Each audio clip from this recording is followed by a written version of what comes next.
Emang bener musim hujan tuh adanya di bulan yang akhirnya berber. Dilansir dari detik.com tahun 2019, kalau kata Bapak Fahri, Kepala Pusat Meteorologi Publik, Badan Meteorologi, Klimatologi, dan Geofisika atau BMKG, jadi setiap wilayah di Indonesia memiliki waktu masuknya musim kemarau dan musim hujan yang berbeda-beda.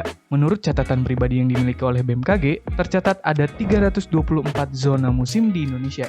Nah, sekarang tahun 2024, kalau kata prediksi BMKG, puncak musim hujan akan banyak terjadi pada bulan November hingga Desember di wilayah Indonesia bagian barat. Dan dari bulan Januari hingga Februari tahun 2025 untuk wilayah Indonesia bagian timur. Puncak musim tersebut akan sama hingga maju lebih awal bahkan jika dibandingkan dengan kondisi kebiasaannya. Jadi intinya tidak selalu diberber ya teman-teman.